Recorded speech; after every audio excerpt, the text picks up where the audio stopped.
candidat bi jeunesse yi gën a sollicité je vous dis c'est Youri Sall amul plan B amul plan A man je suis le candidat de la jeunesse tey moom bu jàppale woon jeunesse bi moom est-ce que jàpp na ni loolu tey man dinaa ko am nañ dem aussi si côté culturel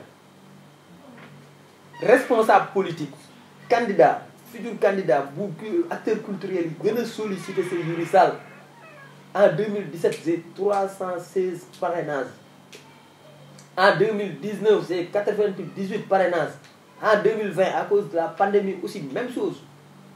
tey affaire yi commencé waat nañu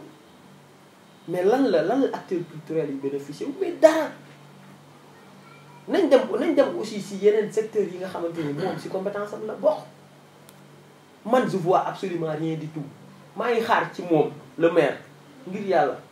mu bàyyi layam bi mu wax ñu bilan am c'est quoi man foofu laa koy xaar keneen ak keneen foofu la koy xaar et c'est l'heure man je pense que loolu mooy sama kii par rapport ak question bi nga posé. ok d'après li ma déggee Youri nga wax mooy su ma déggee mooy da nga wax ni maire bi bon def fi benn bilan te man pour man loolu def naa depuis 2014 ñu jox la commune bi ba léegi presque 6 ans wala ñu jëm ci 7 ans pratiquement fa la jëm nga ne deful dara si commune bi man loolu pour man du man lu ma mën a gëm te beneen bi mooy bu fekkee ni da nga ne carrément yi nga wax ni comme réalisation est-ce que nekkul ne ñi la jublu noonu muy acteurs culturels yi muy jeunesse bi muy ASC muy nangam que ne ñoom est-ce que réellement ñoom ñi falaatee ñiy joxe commune bi parce que bu fekkee ni ñooñu li nga sekk ak ñoom moo tax ñoom ñu ne la carrément que tu es la seule candidat bi nga xam ne nii amul plan A plan B te Youri commune bi dafa yaatu il paraît que ñun dégg nañ ay ñeneen ñoo xam ne ni bëgg nañ commune bi comme yow comme bu fekkee ni yow da nga teg ne yow carrément yow yaay plan B bi amul plan B plan A rek moo fi nekk bu fi jógee yow yaay toog loolu fan nga ko teg réellement ba nga wóolu sa bopp parce que ni nga waxee ni da ngaa wóolu sa bopp ci lan nga teg sa wóolu bi nga wóolu sa bopp ba jàpp ne moom fi mu toog war na jug nga toog ba pare moom bu jógee war nga mën a def loo xam ne nii li nga fi wax nii yëpp est-ce que réellement di nga ko def parce que mën nga ko wax nii ba pare parce que seetlu nañ gars yi bu ñu waree toog di nga dem bilan bu ne nañ ñu ko génne mais une fois ñu toog day mel ni la ñu waxoon lépp dañ koy jëlee tege à côté nekk si seen yëfu bopp parce que gis nañ ñu bari noonu nga bëgg a ñu bàyyi askan wi ak seen i jafe-jafe yi est-ce que yow bu ñu la joxoon en tant que jeune bi nga wax moom nga nekk ak li nga nekk nii di rek ëllëg bu ñu la joxe commune bi waa commune bi wóolu la ne la yow la jox la ko est-ce que doo xëy yow it nga def leen la même chose que ñeneen ñi mooy nga tourné numéro 2 ku la bëgg sollicité bu la gis ku la woo du la jot nga changé numéro et tout et ça est-ce que pare nga bu ñu la joxoon mairie bi nga wàcc ça ni nga mel ak askan bi ko continuer di mel ak noonu surtout jeunes yi nekk ci localité bi. merci beaucoup Oumar doomu Baye cette question pertinente trop li may wax si loolu mooy man j'ai pas dit que le maire deful bilan dama ne bilan wam le bilan du maire seul le maire est compétent de nous le produire c'est-à-dire moom kese moom le maire kese moo mun a ne secteur bi def naa fi lii secteur bi def naa fi lii secteur bi def naa fi lii du laudateur géwél boo ko joxee pour waxal ne ko waxal nit ñi li ma fi def mais daf ñu lor mais yow mi nga xamante ni yow yaay maire yow mi lañ fi teg depuis 2014 de nos jours moom nañu wax lan la fi def ma ne bu ñu ko waxee ça peut changer beaucoup de choses parce que ñun déjà mën nañu xam ni kii kan ndekete moo def lii moo def lële man loolu laa wax de def na mënul bañ a def loolu mënul nekk def na loolu mooy beneen bi mooy excès de confiance man déjà man je vois pas en moi un excès de confiance man li ma gis mooy tey boo xoolee candidat yi nekk fii Yeumbeul kenn ku si nekk si ñun dafa am foo xam mooy sa fort ñii jeunesse bi mooy seen fort ñii bàjjenu gox ñooy seen fort ñii imam yi mooy seen fort ñii les primo votants ñooy seen fort ñii ñeneen ak ñeneen ñooy seen fort man dama am droit ne man jeunesse bi mooy seen fort même bu fekkee dañu jàpp ni jeunesse bi doon woon décider mais tey état bi y compris le gouvernement may na jeunesse bi tey mu changer la donne c'est-à-dire mu dem inscrire bokk ci liste yi bokk ci votant yi loolu aussi dina ko permettre mu am son mot à dire man c'est de ça man dama wax ñi ma njëkk a animé c'est la jeunesse ginnaaw bi ma xale yi bëggee ba pare dem convaincre seen yaay yi ñu ñëw fekk si ñoom c'est pas un excès de confiance mais man li ma gis li may dund laay wax de c'est-à-dire ay nit yu ma tiim ay nit yu may waxtaan ak ñu ne ma ñun Youri wax dëgg yàlla mairie bi demal nga toog ñun pare nañ ci ba pare yow bëggatuñu sax nga nekk si terrain bi di xeex bàyyil ba jouru élection yi ba ñu dugg si urne yi ba voté ba pare incha allahu rabi le surlendemain di nga dem commencé xëy si mairie bi parce que yow yaa ñu fay toogal mais c'est ça c'est-à-dire nit aussi xam nga lan la ñu mën a kii gëm lan la ñu mën a gis li la nit ñi wax li la nit ñi waxul aussi c'est autre chose. beneen affaire bi ma bëgg noter si loolu mooy man li may def ci côté social ci côté développement c'est pas pour être maire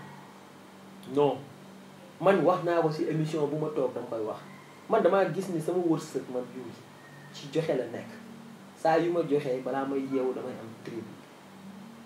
loolu nag bu fekkee yàlla daf la ko may mais da ngay continuer di ko def nit ñi kay ñoom ñoo baax seen baax rek ne Yuri defar na ma lii dama koy defaral lii loolu nag aussi mënoo ko tere kenn man mënuma ko tere kenn te man je me bats pour que sama commune bi nga xamante ni moom laa dëkk mu bokk ci commune parmi les 552 communes yu gën Sénégal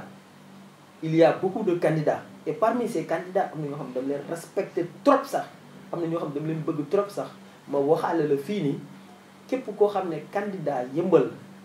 candidat la ci élection municipale yi ñu jëm nii ñu ngi toog di waxtaan ci lu yëmbal waaye yëgul pour former benn coalition aw ma droit wax ko mais juste pour ma tijji benn presse mooy ñu ngi préparé benn coalition bu mag ci candidat yi fi nekk yépp pour jàmbaarloo ak ci fi nekk loolu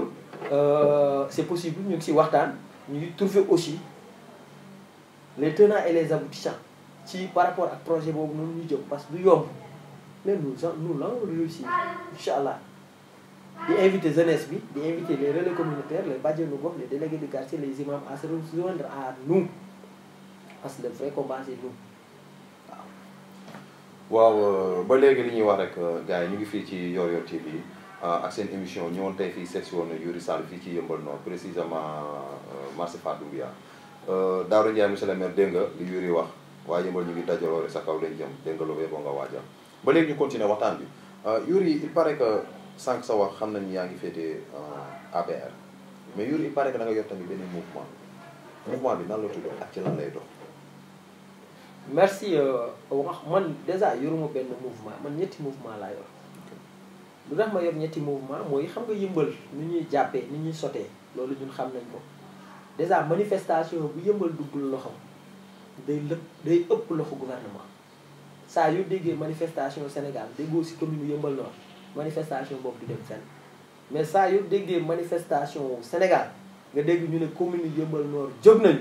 manifestation boobu day ëpp loxo état du Sénégal kon nag Yeumbeul Nord ay jàmbaar lañ ci côté boobu loolu déjà am na benn mouvement bu tudd Fal Yuri Sall boo xamante ni moom mujjee judd ci mouvement yi mouvement boobu nag ñi ko créé ce sont les primo votants mooy xale yu ndaw yi nga xamante ni ñu ngi doog a dugg ci affaire élection ñooñu ñoo créé mouvement boobu déjà seen panel ñu ngi fi man rek maa si nekk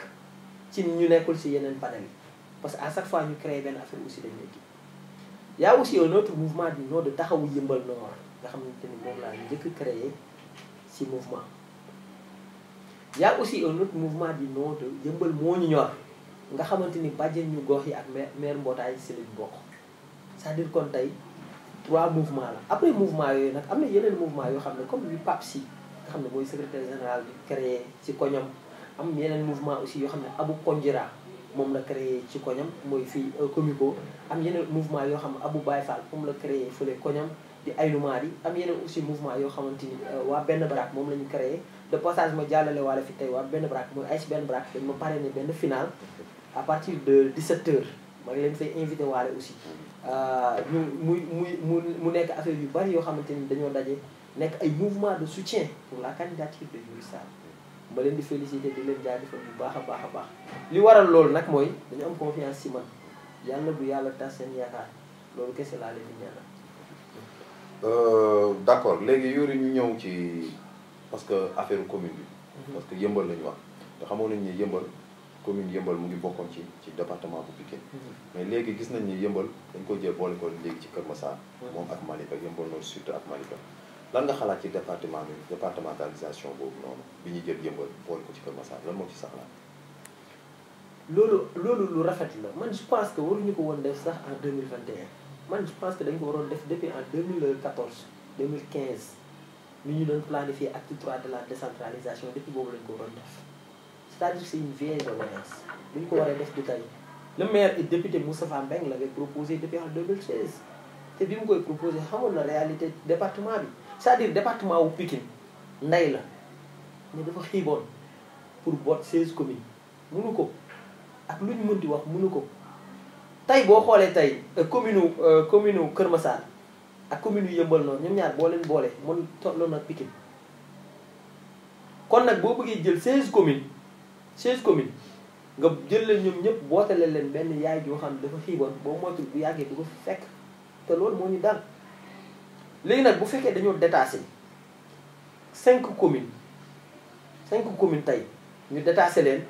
yóbbu leen département wu Kër Massar ci biir département wu Kër Massar ñu jël benn commune diviser ko en 2 tey mu nekk 6 communes ci benn département nekk 3 arrondissements loolu mais loolu c'est quelque chose de loolu ñun tey xam nañu tey ni suñu budget ñun mooy budget départemental ëllëgee ñuy dem ba Yëmbal di ko jëli ji wala Yëmbal wala Pikine nekk di saytu pas par pas c'est-à-dire ban commune bu si nekk parce que aussi dafa am compétence maire am compétence maire de la ville compétence maire de la ville c'est-à-dire moom mooy gérer les grands axes kooku bu fekkee comme tey mën naa jël exemple ci inondation bu fekkee dañu ne Yëmbal département wu Pikine dafa inondé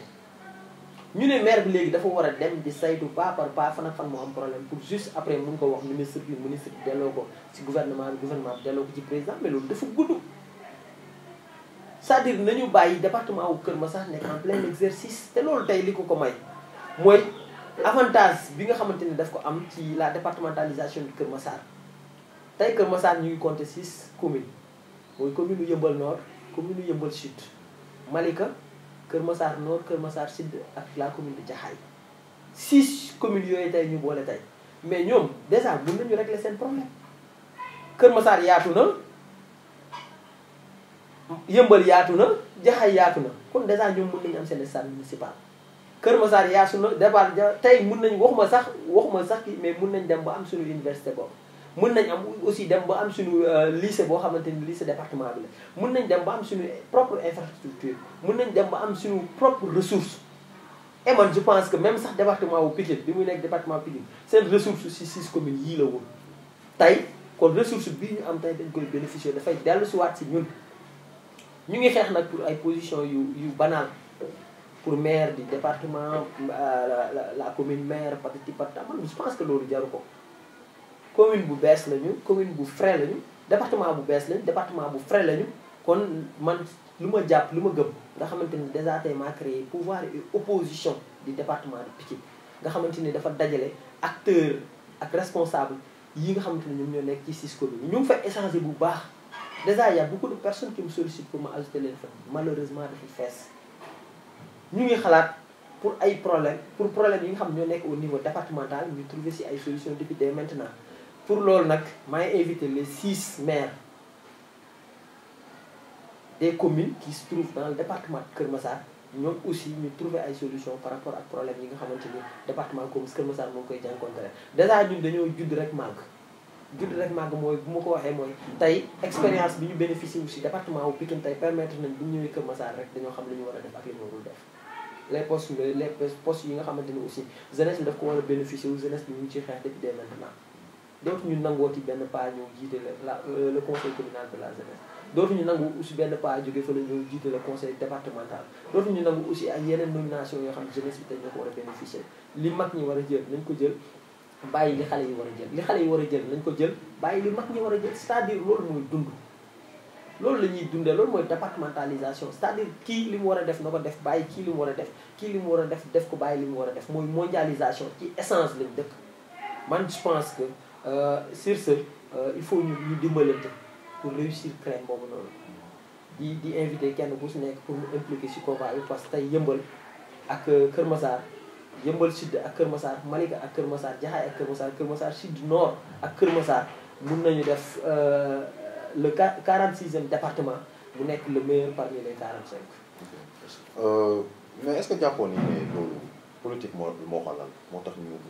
jël Kër Massar comme président ñëwoon na ko dig leen ko mu nekk loo xam ne dafa leen jox seen wàll ci nar yi pour def leen commune ba jël Yëmbal nord ak sud ak Malika boole leen est-ce que gisoo ni Kër Massar attanul sax boppam mënu sax rek ay jafe-jafe boppam ba bëgg a jël lu toll ni commune 3 communes wala 4 communes tey ji bëgg ko rattaché wu ci moom tey ji est-ce que Yëmbal duñu leen gën a indil ay jafe-jafe gën a indil jafe-jafe Malika est-ce que mu ñoon bàyyi soit bu fekkee demee na ba Yëmbal mënul woon bokk Pikine continuer ko bokk na Pikine def naa Yeumbeul moom am na statut yu mat yoo xam ne ni moom kese waroon na mën a nekk département parce que Kër Massar dafa yaatu te Kër Massar jafe-jafe yi fa nekk est-ce que nekkul affaire bi politique moo ko lal ak di xool peut-être ak fi ngeen jëm peut-être élection yaa ngi ñëw ngeen xool seen arrangement peut-être pour xool ni ngeen ko daggee jël Yeumbeul taf fii jël séddale ku nekk jël wàllam pour ngeen jéem a xool naka ngeen di defaat pour jéem a toogaat est-ce que nekk loolu jublu mais pas que pour xool réellement avantage yu Yeumbeul wala li jëmale Yeumbeul kanam carrément. mais département wu Kër Massar bi Yeumbeul kese moo si nekk am na aussi yeneen communes yu si nekk d'ailleurs département wu Kër Massar li nga xamante ni ñu ngi koy xeex depuis des années loolu département bi mën nañu ko may mooy mbëbës bi jóge fi def bi ñu def Kër Massar mu nekk département moo fiy jëlee mbëbës te loolu depuis des décennies ñu ngi koy xeex beneen affaire problème bi nit ñi remarqué wu te ñu war ko kii mooy président Macky Sall déjà def na ay liggéey yu bari am na si yu bari yoo xam ne defa ko lan moo tax mu jiital bi parce que dafa gis ni prioritaire tout politique de loin de là politique lan la koy apporter def Kër Massar le 46e département du Sénégal lan lay apporter le président Macky Sall dara apporter lu ko dara jël Kër Massar diviser ko en deux Kër Massar nord Kër Massar sud lan lay apporter le président Macky Sall dara man je vois pas quand les gens disent que politique la xam nga politique mooy ay calcul politique mooy boo defee benn affaire après au finish dañuy retrouver wu dañuy gis ni lii ndeketee li waaye def li kii defoon arrangement am la mais fii amul lenn lu si arrangé président Macky Sall tey jël 6 communes yi nekkoon biir département wu non 5 communes yi bokkoon biir département wu Pikine yóbbu leen taasi leen si département wu Kër Massar mais loolu ñun 6 communes yooyu mu composé ñooñu seen arrangement la mais du arrangement président Macky Sall arrangement nag boo ko waxee toujours am na ay inconvénients yi mooy ci biir départementalisation bi Kër Massar c'est-à-dire découpage administratif yi am na communes yoo xam dañ leen wàññee loolu ñoom neexu leen loolu dañ koy wax dañ koy d'accord te ñoom déjà ñoom li tax ñu wàññi yenn communes yi tey mun naa tudd commune de Malika dañ ko wàññi c'est-à-dire dañoo jël 12 quartiers ci commune Malika yóbbu ko Kër Massar li tax ñu def loolu parce que dañoo diviser la commune de Kër Massar en deux te benn commune bi c'est-à-dire amatul norme commune c'est-à-dire ngandatul ñu jël Malika bi nga xam ne dañoo jàpp ni dafa rëy ñu wàññi fa 12 quartiers tracé ko ci Kër Massar c'est-à-dire loolu noonu ay inconvénients tey Malika mu ngi réclamer ñu jëlee ko fi mu yem indi ko ba tali bu xonk nga xamante ni parti bu Yeumbeul moom aussi dina perte 7 quartiers yoo xamante ni day dugg ci Malika loolu ñun duñu ko d'accord loolu mooy ci côté découpage bi am na ay arrangement am na ay inconvénients yooyu aussi loolu aussi au niveau du ministre en charge mooy le ministre Oumar Gueye moom na xoolaat affaire yi bu fekkee mën na changer depuis dès maintenant la doon mu def ko bu fekkee aussi mënu ko parce que dafa jàpp ni dans l'avenir lii moo gën si ñun moo gën si ñooñu mais aussi na maintenir position mais li ma bëgg a wax mooy jël Kër Massar def ko département jël 6 communes boot leen si loolu arrangement wu communes yi si bokk la parce que depuis léegi bu ñu jëlee Kër Massar def ko département lépp loo xamante ni day am ci département dinañ ko def Kër Massar te amu fi woon te loolu noonu bu ñu ko fi defee 6 communes yi ñoo siy bénéficié tey bu ñu amee stade municipal pour 6 communes yi la tey bu ñu amee ay infrastructure moderne pour 6 communes yi la tey bu ñu amee ay hôtel 5 étoiles pour communes yi la tey bu ñu amee ay lycée de plus pour communes yi la tey bu ñu amee même voire même université pour communes yi la tey bu fekkee aussi am nañu hôpital moderne comme ni ñu ko amee nii Kër Massar ñu amee ko beneen bi ko gën a moderne am fi gendarmerie am fi police am fi sapeur pompier mais loolu pour 6 communes yi mu bot la loolu tey avantage bi c'est pas pour le président Macky Sall mais c'est pour les communautés qui composent il faut aussi ñun ñu am démarche boobu ak logique boobu noonu tout n'est pas politique dans la vie man j'y crois fermement et aussi man xam naa ne ñi ma wër ak ñi wër keneen ak keneen aussi dañ ko gëm arrangement wu département wu Kër Massar pour 6 communes yi si dëkk la et non pour le président Macky Sall je suis désolé. D'accord léegi ñu ñëw ci question wu 2 voies yi. am na 2 voies yu tali yi defar fii depuis boobu léegi ça fait maintenant des années. tali baa ngi fii mënul egg mu ngi fii ñëw ba station Yeumbeul taxaw foofu lan mooy problème bi ba récemment gis nañu waa Yeumbeul. génn di marché loolu pour que liggéey boobu noonu ndax liggéey boobu ba léegi pour jógee Yeumbeul dem Kër Massar c'est tout un problème pour nga egg foofu problème bu rëy la ñu ngi nii encore Kër Massar ñu defaat beneen travaux baarewaat ko bu de ce fait que dem ak dëkk bi day indi ay jafe-jafe lool. lan mooy problème 2 voies yi nga xam ne dafa ñëw ba fii nii station Yeumbeul bi waroon continuer dem ba Pikine taxaw lan mooy jafe-jafe bi. merci beaucoup Oumar si problème bi comme ñun aussi nous sommes dans le gouvernement plus précisément dans l'information kon loolu man mun naa la apporter aussi benn réponse bu claire par rapport ak problème boobu noonu. xam nga mooy le tronçon 2 fois 2 voies bu war a jógee Kër Massar station Kër Massar dem ba Pikine tey problème bi mun nañ ko jël comme exemple mooy problème bi am ci rallongement VDN 2 VDN 3 boo demee tey Cambérène nga xam ne képp kuy dem Dakar mu ngi fekk foofu problème boobu depuis des années mu ngi fa boo xoolee tey dañuy ñi nga xamante ne ñoom ñoo gagné marché bi dañuy liggéey ba mu yàgg communauté boobu jóg ne non liggéey bi du continuer parce que waxoo leen ñu woon tali bi day jaar fi waxoo leen ñu tali bi day jaar fi loolu def benn pause c'est-à-dire état bi ak ñooñu di waxtaan ba ñu trouver consensus ñu bàyyi leen ñu continuer tuuti ñu taxawaat bu ñu taxawee ñooñu ñëwaat ne leen nii ñu bàyyi dem ba nga xam ne ñi nga xam ñoo gagné marché boobu noonu marché VDN 3 VDN 2 am beneen marché feneen comme problème bi réglé wul dañuy dem defari loolu bu loolu parewee ñu soog a ñibbisi loolu moom moo ñu dal si tronçon 2 fois 2 voies yi nekk fii bi ñuy defar tronçon yi normalement si 1 an lañ ko waroon defar bu pare moo waroon jóge département moo waroon jóge commune Kër Massar station bi ñëw ba station Pikine ñoom bi ñu ko defaree il s'est trouvé que ni en 96 SDE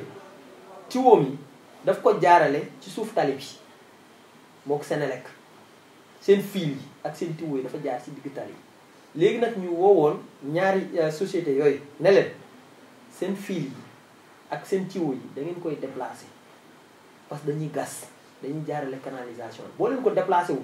ñun dañuy obligé dagg ko te bu ñu ko daggee mun nañu yàq lu bari fii ñooñu ñoo yéexal liggéey bi c'est-à-dire SDE ak Senelec léegi nag ñi waroon defar marché bi mooy Azur gañewaat yeneen marché te comme ñun nit ñu waxee 1 an ñooñu ñeneen ñi aussi noonu lañ leen fixé ay date ñu ne nañu bàyyi fii ba SDE ak Senelec rek le problème bi ñu soog a dellusiwaat dem léegi nag bi ñu demee ci yeneen marché yooyu temps bi ñu fa jël noonu c'est-à-dire bu ñu ko waroon defar ci 2 ans bu ñu commencé yooyu dañ koy continuer ba pare soog a ñëwaat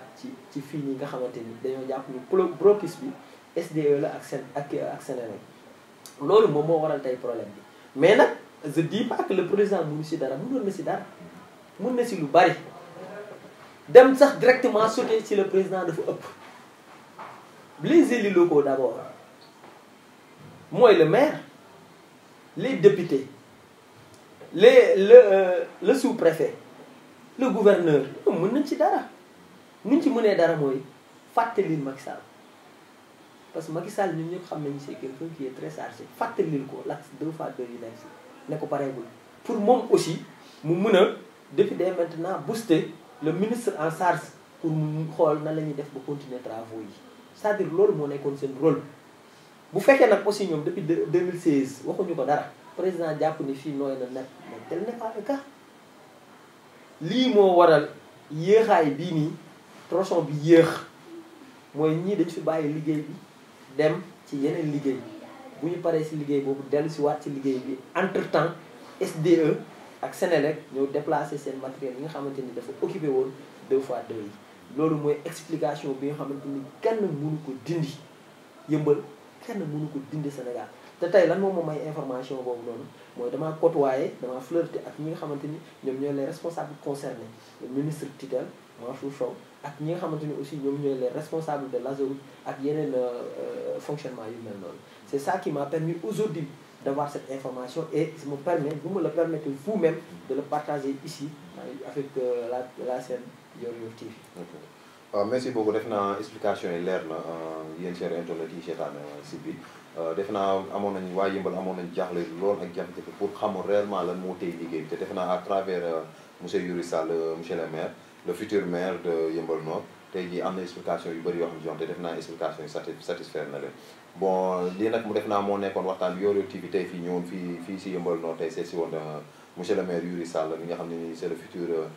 candidat de la mairie bëgg ko jël tey jii ñëwoon fii seet si ko Youri Sall Yoor Yoor TV moo lay jaajëfal lan ngay tàggatoo. bon Omar maa ngi tàggatoo di wax ni émission bi tàng na trop métti na mais bon je pense que li ñu fi wax dina satisfaire internautes yi dina satisfaire aussi les abonnés qui suivent Yoor Yoor TV. di rafetlu bu baax di kontaan parce que lii aussi mooy produit local Youri Yeumbeul la dëkk Omar di ko doon interviewé du doomu baayam Omar Sall yëmbal la dëkk Yor TV aussi yëmbal la dëkk parce que ñun lii aussi suñu mbégte la suñu contentement la di xeex ba tey Yor TV occupé benn place bu mag au niveau département di xeex aussi ba mu occupé benn place bu mag au niveau régional di xeex aussi ba mu occupé benn place au niveau national di xeex aussi ba mu occupé benn place au niveau international te loolu aussi suñu mbëbët la et on en croit dañ ko gëm man je pense que tey li ma fi gis comme équipe li ma fi gis comme matériel li ma fi gis comme journaliste ça prouve que yéen a ngi si yoon maa ngi leen di féliciter bu baax di féliciter aussi waa yëmbal yëpp di leen wax ni leen ni combat bi musul yomb am na benn confrère bu koy wax Sidi seule la lutte libère man ci crois te xam naa ni jeunesse bi yëpp aussi gëm nañ ko kon ñun dañ ci jublu maire monsieur le maire Daouda Ndiaye bàyyi layeen bi nga wax li ñu sa bilan man moom lay xaar yëmbaluwaay yëpp loolu la ñuy xaar parce que loolu mooy leen di permettre aussi ñu xam fan la ñu mën a situé wu di wax yëmbaluwaay rendez-vous le 23 janvier 2022 pour que vous fassiez de moi le futur maire de la commune de Yeumbeul Nord pour que enfin on vous produise nos solutions par rapport au problème communal merci beaucoup. jaa ngeen jëf cher internet lii la ñu indi doon tey seen émission ñoon seet si monsieur le maire Youri Sall xam naa ñu leen di jox dig daje ba beneen yoon ak beneen invité merci beaucoup.